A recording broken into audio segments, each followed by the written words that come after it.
Guys, ito paalala ko lamang po sa mga mahal nating kasambahay. Pag umuwi po sila sa bansang Pilipinas, meron po silang connecting flight. Kasi may mga employer na nagtitipid, ayaw nilang i-direct flight yung mga kasambahay nila kung uuwi sila ng Pilipinas. Mga mahal kong kasambahay, magbibigay lamang po ako ng tips para hindi po kayo maiwan ng eroplano. Kasi ngayon guys, ang daming nababalita na si OFW naiwan sa airport ng ganito, naiwan ng eroplano.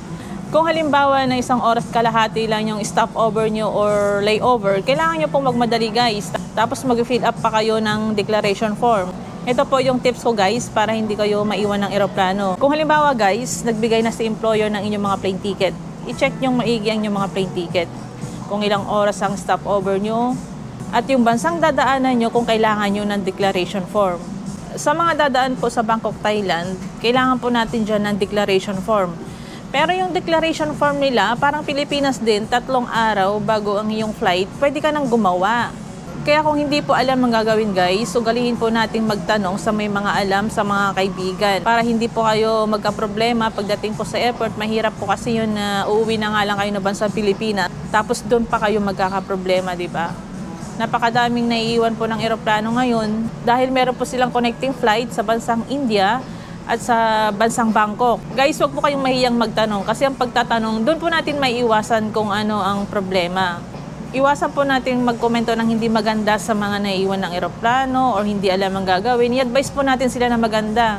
Kung tayo, alam natin yung mga ginagawa natin kasi lagi tayong umaalis ng bansa, alam na natin kung ano yung mga dapat nating pilapan. Sila kasi, mga first timer pa, first time nila mag-connecting flight, first time nila sa abroad, kaya pwede nating i-guide.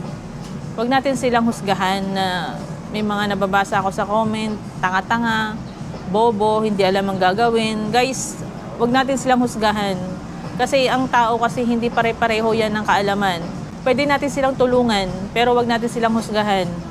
Kaya sa mga mahal kong kasambahay, mga mahal kong OFW, sana itong video na ito is nakapagbigay ng konting tips para sa lahat po ng may mga connecting flight. Para hindi po kayo maiwan ng eroplano, alamin kung ilang oras ang stopover nyo sa bansang dadaanan nyo. Pangalawa, alamin nyo kung kailangan nyo ng declaration form. Kasi hindi po lahat ng bansa is kailangan po ng declaration form. Singapore, pag connecting flight ka, kailangan dyan ng declaration form.